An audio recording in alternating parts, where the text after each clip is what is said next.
وبدأنا الروتين بتاعنا بتاع يوم الجمعة. خلاص بقى احنا خلاص صلينا وفطرنا وخلصنا بقى حاجتنا خلاص زي ما وريتكم كده. نبدأ بقى ننجز الحاجات اللي ناقصانا. ايه هي بقى الحاجات اللي ناقصانا؟ بصوا بقى، اولا انت عشان تنجزي يومك صح فانت لازم تحددي انت هتعملي ايه في اليوم. يعني انت هترتبي اولوياتك اللي هو هتعملي 1 2 3. ماشي. احنا اول حاجه طبعا عملناها اللي احنا صلينا وفطرنا وخلاص. تاني حاجه بقى احنا الحمد لله عندنا النهارده غدانا معمول.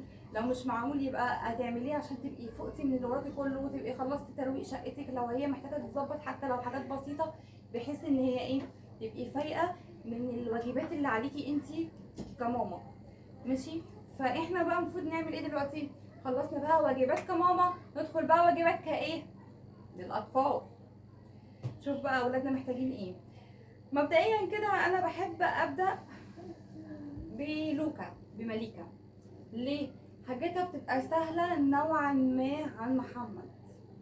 مليكه عندي سنه اولى السنه دي، فاحنا بنبدا كده بالحاجات اللي هي ايه اخف شويه علشان انا ما اقفلش يومي من قبل ما ابدا. يعني لو بدات مع محمد يومي هيتقفل خلاص، اللي هو مش هعمل حاجه تاني. عارفين مناهج سنه رابعه عامله ازاي؟ يعني ربنا يعينهم ويقويهم ويعيننا ويقوينا احنا كاولياء امور. ماشي. مليكه بقى انا بعمل لها ايه؟ بذاكر لها العربي من ايه؟ باسسها اصلا من كتاب نور البيان. انا عندي الكتاب ده من ايام محمد، يعني ده نسخه 2020. انتوا متخيلين؟ يعني من ايام محمد ما كان بيتاسس. انا محتفظه بيه لان انا حبيته جدا وسهل عليا جدا التاسيس لمحمد، فقلت لا اكيد مليكه انا همشي معاها بنفس النظام. فاحنا ده بيسهل عليا جدا بصراحه على الاطفال وعليا. ماشي. بص بقى، يعني هو بص اهو عشان تبقوا عارفينه لو حد عايز يجيبه، هو معروف اصلا وكل الامهات بيجيبوا، ومعروف حتى المدرسين اللي هما بيأسسوا بيطلبوه. ماشي. بص، اول حاجه في الكتاب احنا مطلعين عينه طبعا وبقول لكم من 2020 معايا يعني. بصوا اول حاجه معايا بيبقى الحروف. هو بيبقى مشتق ايه بقى؟ بيبقى مليان الحروف بحركاتها، الفتحه والضمه والكسره والسكون وكل مشتقاتها. بيديكي الحروف اول حرفين مثلا مع بعض نطقهم مع بعض متقسم حلو قوي. ماشي. وكل حرفين مع بعض ديت اللي هي بالفتحه وبالضمه وبالسكون بكل الحركات. ماشي. اللي عجبني فيه كمان ان الكلام فيه حلو، اللي هو مش اب وام وفم والحاجات دي بتاعت المدرسه بتاعت الوزاره، اللي هي الحاجات الخفيفه اللي هي بعد كده ان هما احس ان هي مش معاهم حصيله لغويه. لا، هو دوت فعلا بيعمل حصيله لغويه حلوه جدا، وكلماته مشتقه من القران الكريم، فهو بيسهل عليهم قراءه من المصحف كمان. اللي هو هم خلاص خدوا على القرايه هنا من الكتاب، فكل الكلمات اللي هنا اللي هم يتعلموا يقروا ويكتبوا فيها كلها يلاقوا في المصحف. فدي كانت اهم حاجه عندي لان هم بيحفظوا قران وده هيسهل عليهم قوي. ماشي. في الاول هتفتكروا ان هو تقيل شويه، انا حسيت برضو كده ان هو الكلمات تقيله شويه، ان هي طفل بيتاسس يقرا من الكلمات دي، بس هي حلوه قوي. يعني هتحسوا بالفرق بعد كده. جبت لها كمان في الرياضه، في الرياضيات جبت لها كتاب الاضواء. ليه بقى انا بحب الكتاب ده؟ علشان شرحه حلو قوي. يعني هو بيبقى مفسر كل نقطه في الدرس، يعني هو فعلا وعليه بقى كميه اسئله جميله جدا. في ناس بتحب كتاب سلاح التلميذ، انا عندي عقده منه من وانا صغيره يعني انا مشكلته معايا انا اصلا مش مع ولادي، انا ما بحبوش. رغي كتير جدا وشرح ممل جدا، اجابه نموذجيه جدا جدا جدا اللي هو يصعب على الطفل حفظها وفهمها. ما بحبهاش الصراحه. ماشي. انا مش عارفه هو اتغير دلوقتي ولا لا، لكن انا بتكلم على ايامي كان بجد حاجه تعقد، يعني انا كنت بتعقد منه جدا فما بحبوش. اول كتاب جربته مع محمد هو كان كتاب الاضواء، كملت معاه لغايه دلوقتي حتى مع مليكه عشان بصراحه عجبني جدا. ماشي. فعليه اسئله كتير يعني متنوعه، وعليه انشطه ذهنيه وانشطه كتابيه، وحلو حلو يعني هو حلو قوي. انتوا اكيد برضو عارفينه، اكيد في منكم اللي بيجيبوا برضو بيرتاح له، اكيد في اللي بيجيب صراحه التلميذ والمعاصر والحاجات دي كلها. ماشي، فهو ده الكتاب دوت. ماشي، بصوا بقى اول ما بنفتحه طبعا هو لسنه اولى. ماشي، بصوا اول حاجه اللي هو بيدرب ايد الطفل ان هو يمشي على نقط بالرسومات دي. خلاص، ايام الشهور والايام الاسبوع. بص اول حاجه بيبتديها معاكم ايه؟ تدريب حلو قوي. يعني هي تدريبات، في اللي هيقول مثلا تدريبات خفيفه على سنه اولى، لا دي هو المفروض ياخدوا كميه اكبر من كده، بس لا بتدربهم.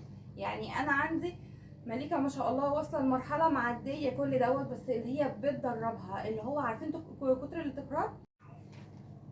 فهو في تدريبات كتير حلوه قوي. بصوا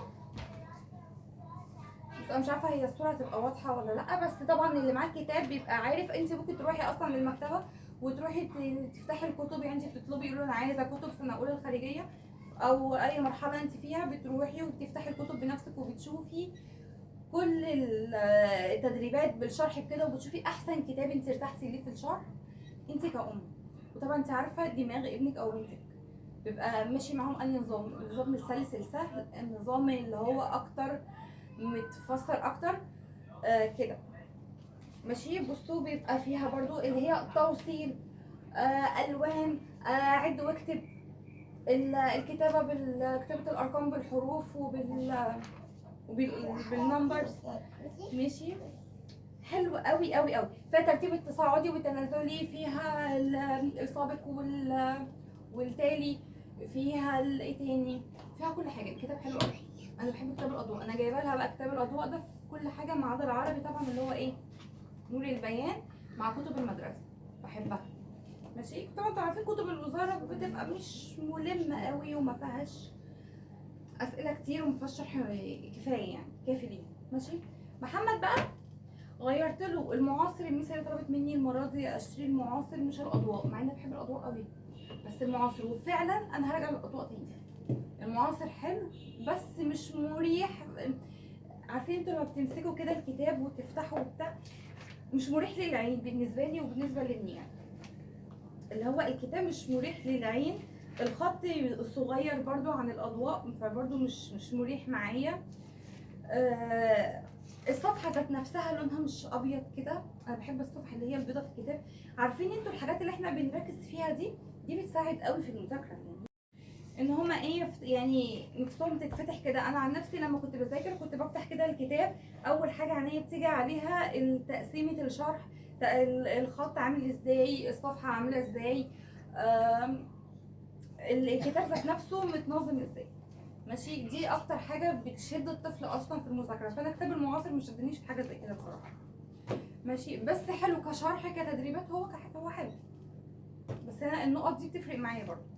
كتاب الاضواء بص بقى جبت له في العربي وفي بتاع ديت وفي الرياضيات وفي العلوم برضه، بس هو محمد ما جابهوليش بقى العلوم والدراسات برضه كله الاضواء.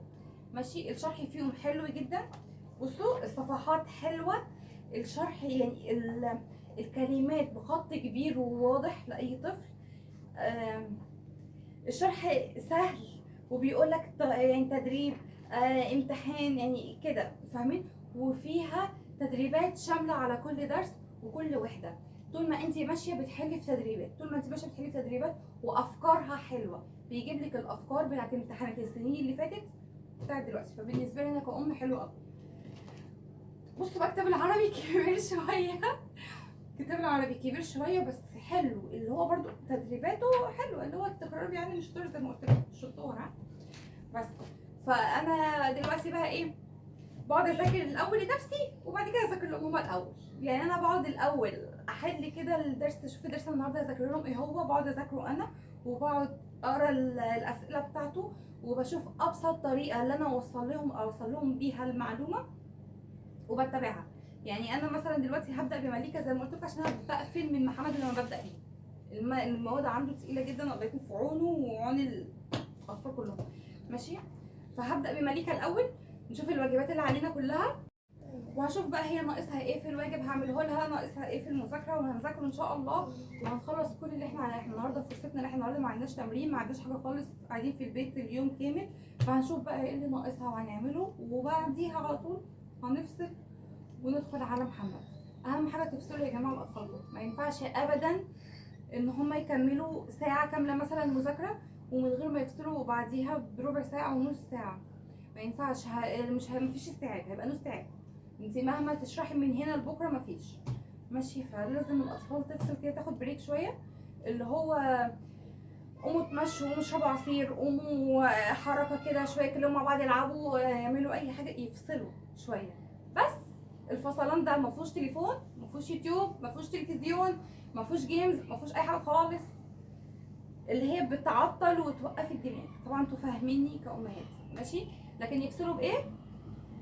ياكلوا حاجات حلوه، ياخدوا سناك، يشربوا عصير، يقعدوا يتكلموا مع بعض هو واخواته، يتحركوا كده شويه، ممكن يقفوا البلكونه شويه، عايزين يكلموا حد من في التليفون تمام مفيش مشكله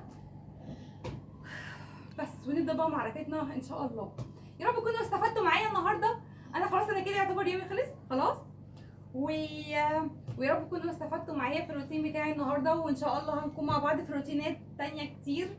ومعلش احنا اتاخرنا عليكم بقى شويه في الفيديوهات، انتوا متعودين ان احنا كنا كل يوم بنعمل فيديو او 2 كمان، بس احنا دلوقتي عشان ضغوطات المدرسه يا جماعه. طبعا انتوا كلكم عارفين الدراسه والمدرسه ومواد سنه رابعه، هعيط انا لا هعيط، كل ده ضغط علينا احنا والله. المهم ما تنساش في الاشتراك واللايك والشير وفعلوا زر الجرس عشان يوصل لكم كل الفيديوهات الجديده ان شاء الله. ومن هنا ورايح هيبقى في فيديوهات كتير ورا بعض مش هنحرمكم منها ان شاء الله. وتشجعونا بقى في الروتينات الحلوه اللي احنا بنعملها لكم، يا رب تكون بتعجبكم يا رب، ونكون خفاف عليكم ان شاء الله. خلص يومنا النهارده. انا مش هعمل حاجه تانية غير ان انا هقعد اذاكر لهم. طبعا مش هينفع اصور لكم وانا قاعده بذاكر لهم، لان انتوا عارفين كل ام بتبقى ايه جنبها السلاح بتاعها، كل واحده لينا تبقى ليها السلاح بتاعها ماشي. فبلاش نبقى على الملأ كده فاهمين بس. فدي يبقى الفيديو معاكم النهارده، وان شاء الله نكون حلوين ولذاذ عليكم كده. افهموا لغتي يا جماعه، افهموا لغتي ماشي. انا كلام بيقع مني كده وتلاقيني قلت كلمه في كلمه، افهموها بقى خلاص. مش هقول عليكم اكتر من كده. اشوفكم على خير واستودعكم الله، ومع السلامه، باي.